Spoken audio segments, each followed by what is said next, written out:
Hello and welcome to Fiction, Faith and Familiar Themes, a conversation about watching what we watch, read, listen or play through gospel lenses. We're going to be looking at some popular movie tropes, narrative devices and the go-to plot points from our favourite movies, video games and TV shows.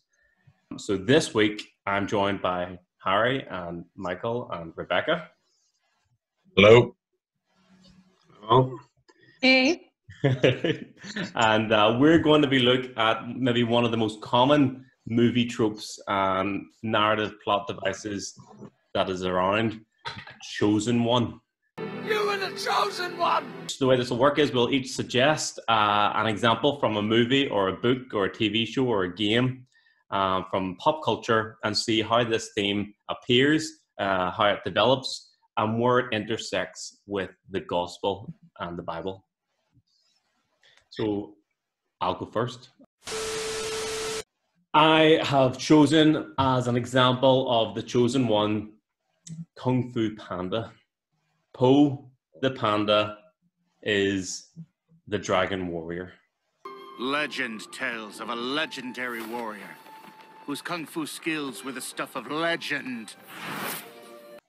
This is one that everybody knows that I've spoken about lots of times in Hope Street. Yeah, it's a bit obsessive. And I do think it is one of the best examples of a chosen one. The premise is Po is a panda and not your typical kung fu master. And yet, through a series of unforeseen events, he is chosen as the long-prophesied dragon warrior, despite there being 5 other furious masters who were furious afterwards as well. Po is kind of the unexpected chosen one. He doesn't fit the bill for what people were expecting. And yet, as the wonderful trilogy of Kung Fu Panda movies reveal, he absolutely was, from the very beginning, meant to be the chosen one. And nobody expects that, not even Po. So what do you think about Kung Fu Panda and the chosen one theme? Yeah, I think there is definitely a similarity there. I think with Po, there's it's quite unexpected, and I think that it's a big panda who's going to be this, with like no training, who's going to be this dragon warrior, rather than one of the already like trained warriors there. And I suppose there's a similarity to then, Jesus, that a lot of people then expect.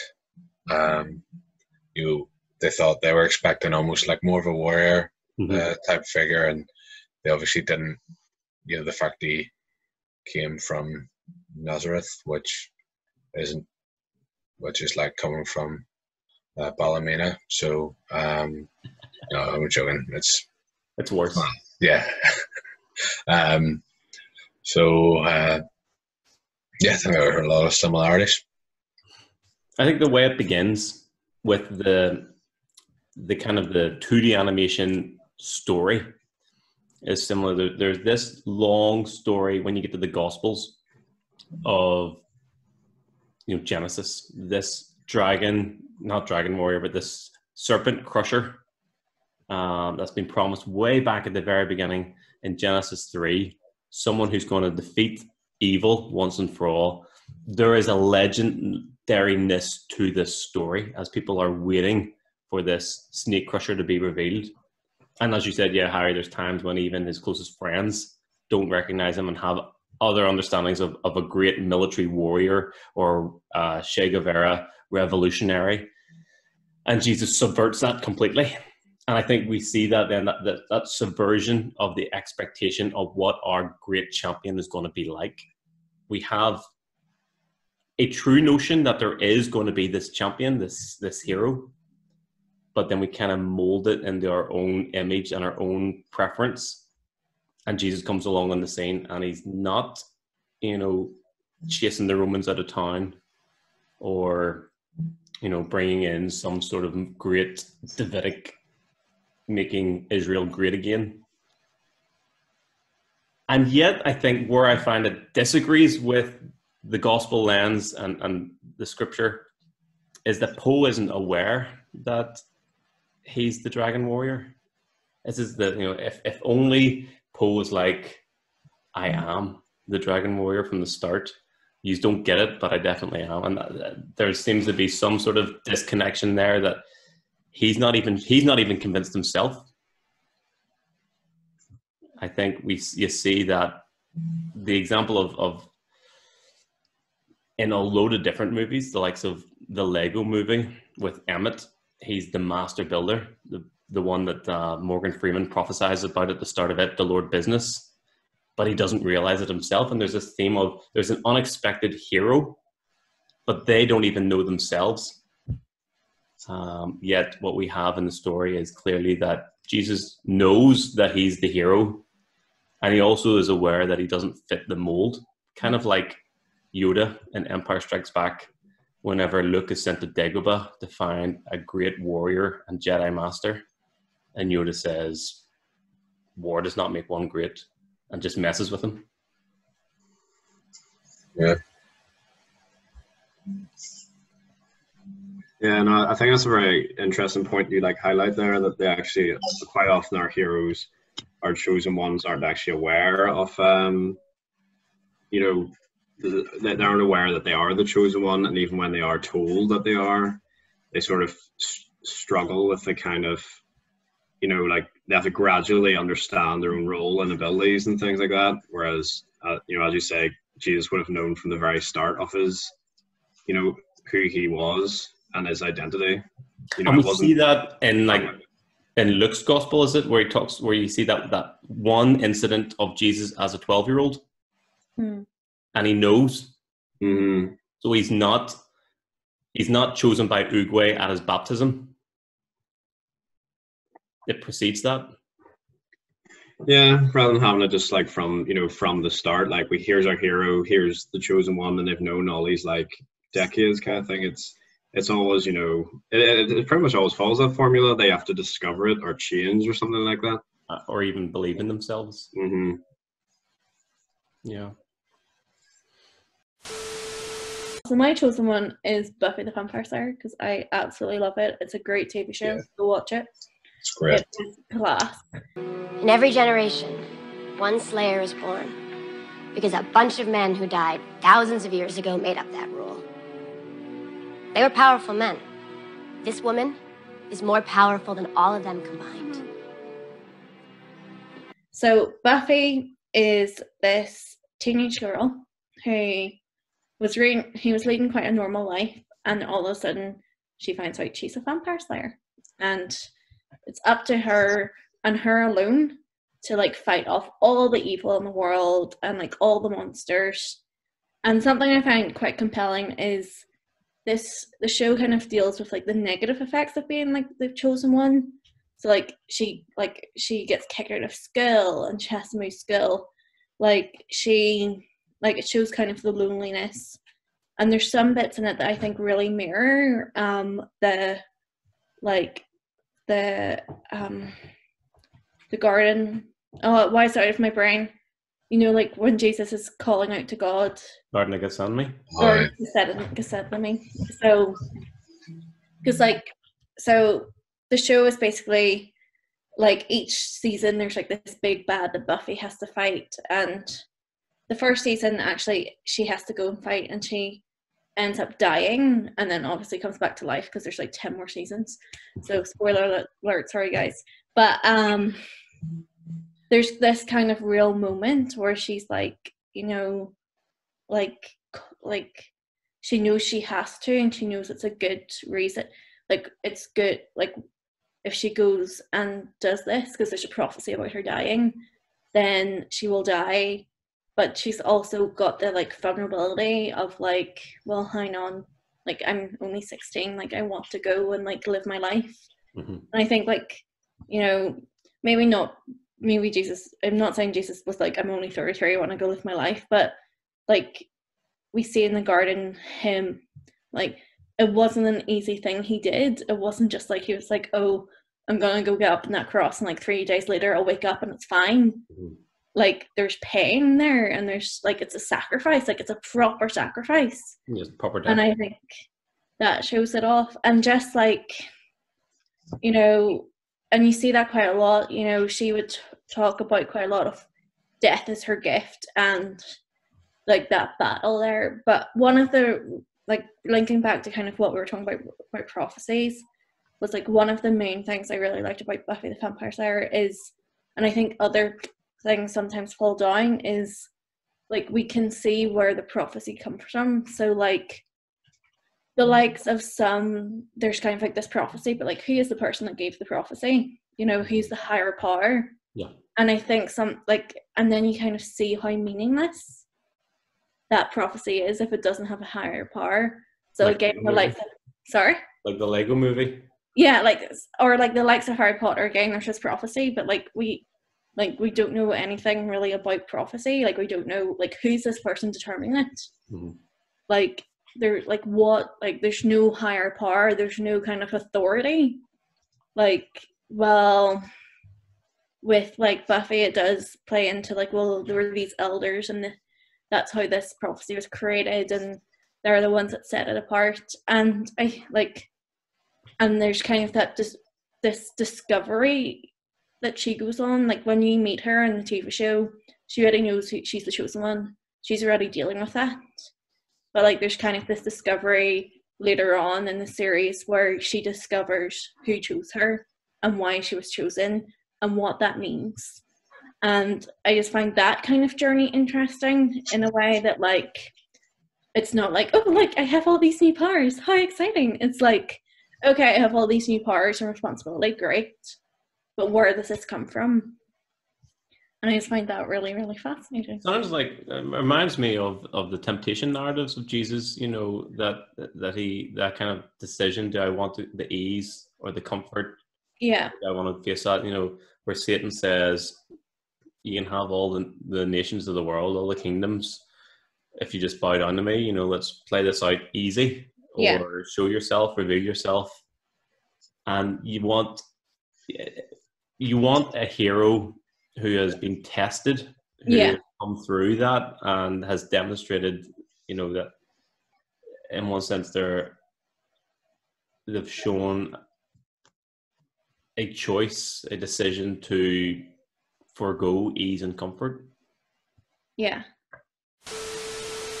From the trailer of this particular video game summarizes this character's introduction quite well. You should have acted. They're already here. The Elder Scrolls foretold of their return. Their defeat was merely a delay. But there is one they fear, and in their tongue he is Dovahkiin, Dragonborn. So my one is the Dragonborn from the video game series Elder Scrolls, and this is number 5, Skyrim. This one's called.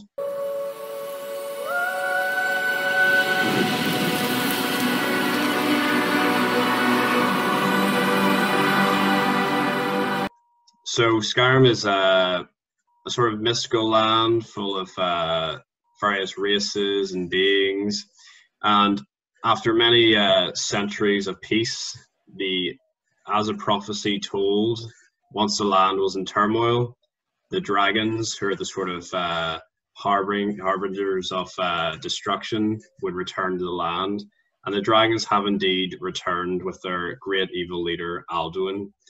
And it also says in this prophecy that when these dragons come back, there's only one that can possibly combat them and save the world, and that is the Dragonborn. You take the role of the Dragonborn in this video game, beginning off about to go to the chopping block for a crime that you're not remotely guilty of, when circumstances permit that you break free. Now at that stage, you would probably want to be living a free life, you know, starting to enjoy all the luxuries that were suddenly taken away from you.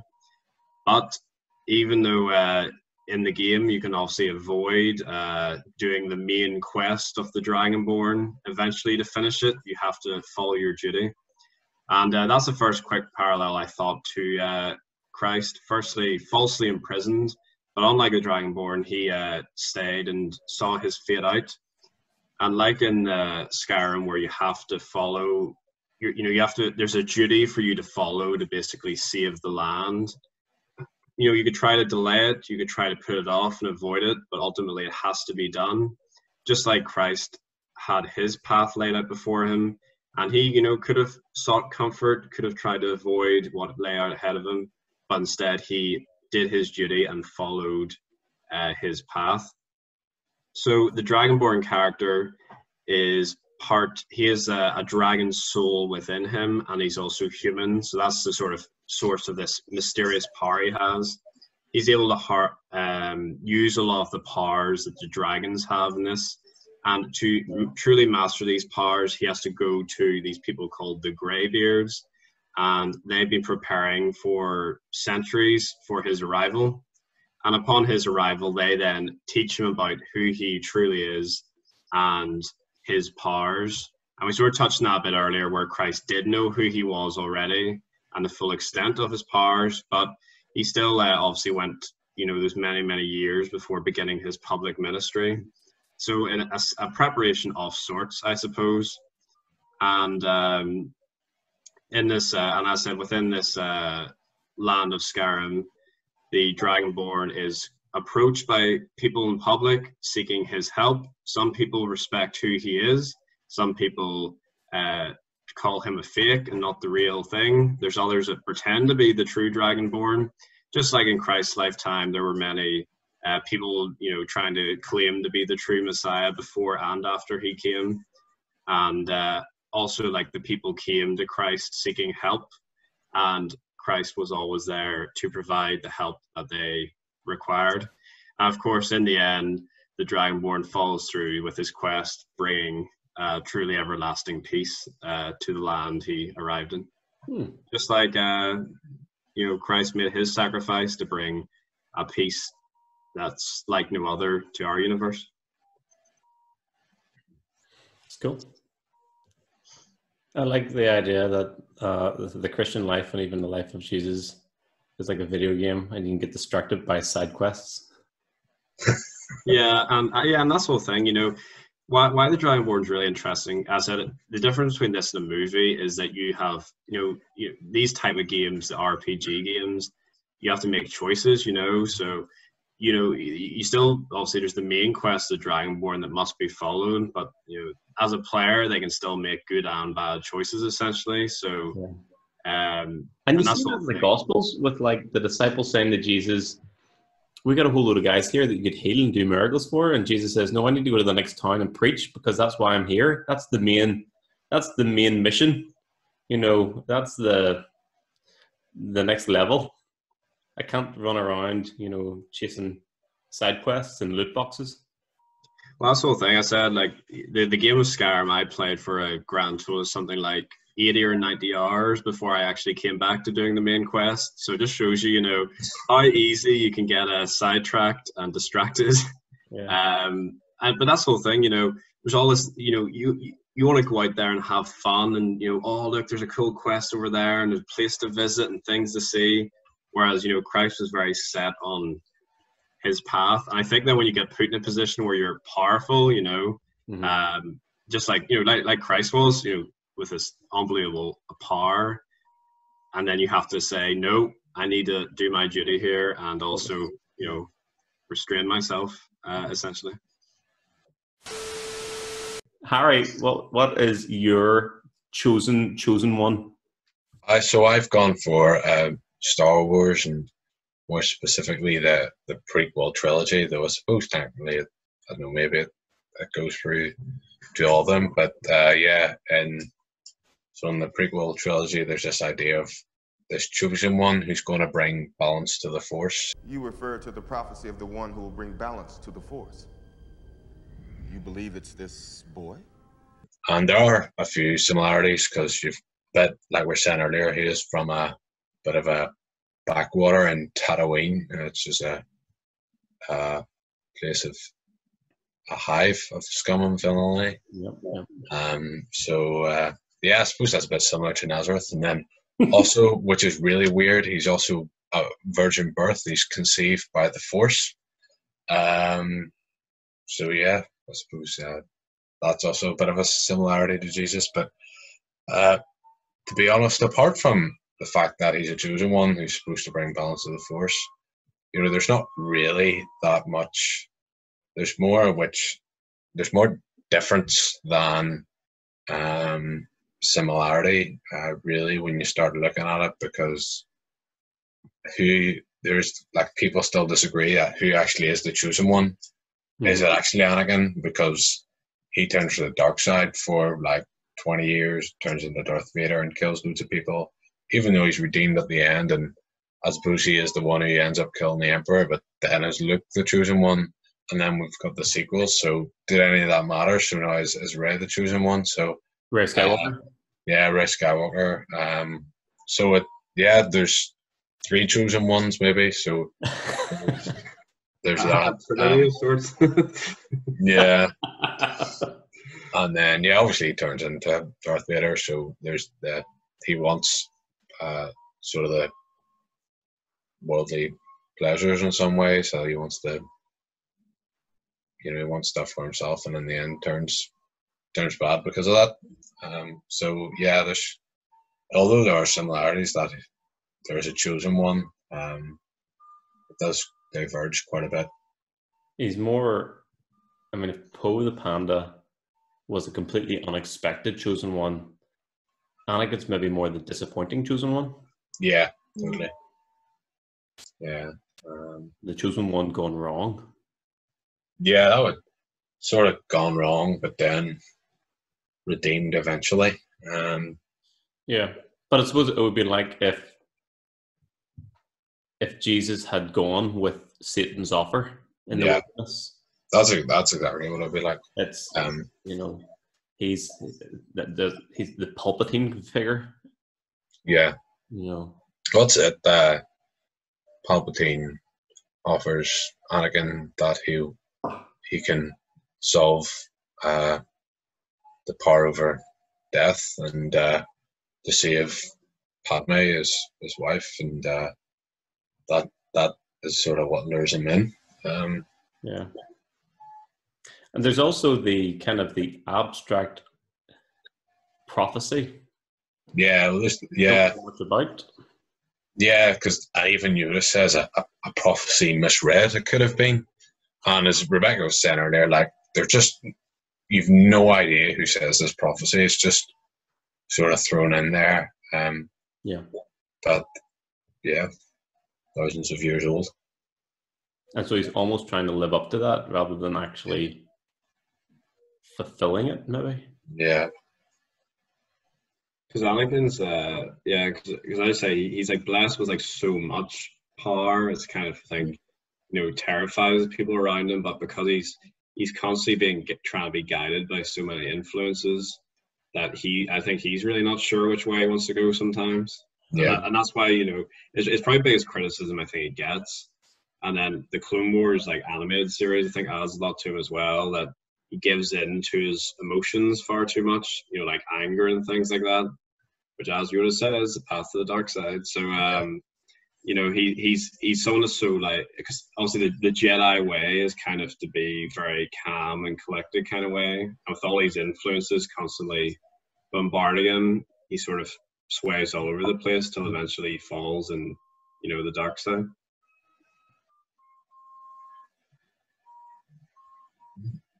Whereas that said, to bring it back then to Christ, he was from the beginning, and that's why it's so important you brought that up earlier, Stephen. Christ from the beginning knew where, who he was and where he was going. And I think that's why he is really the ultimate chosen one out of, in that simple fact alone, I think really puts it across there. Yeah. So why do we keep getting these stories that are stories of these long promised heroes? This is the heart of the Matrix with Neo as the one. Emmett in Lego Movie, Anakin. There just seems to be every couple of years a new movie or a TV show or book or even video game where there is this idea that someone from long ago that we've been waiting for is here.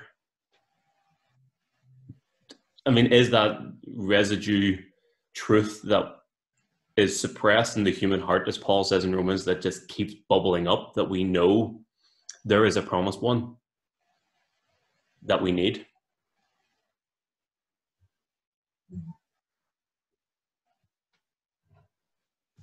Aye, maybe.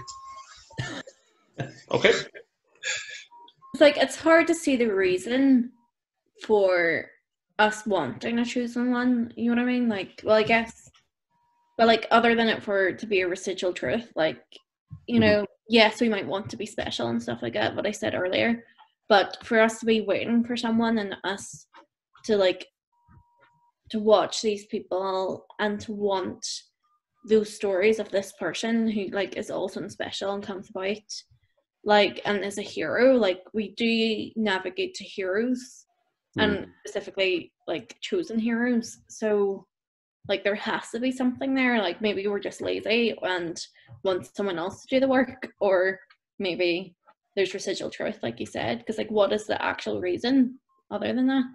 Yeah. Thanks for watching this first episode of Fiction, Faith and Familiar Themes. If you have any chosen ones that we haven't mentioned, put them somewhere, maybe in the comments, or put them on Instagram, or just write them down on a post-it note and stick it on your mirror. But thanks for engaging with this and watching. Next time we'll be looking at another theme with a few other familiar faces from Hope Street and White Abbey. Thank you for tuning in. Bye. Bye. Bye.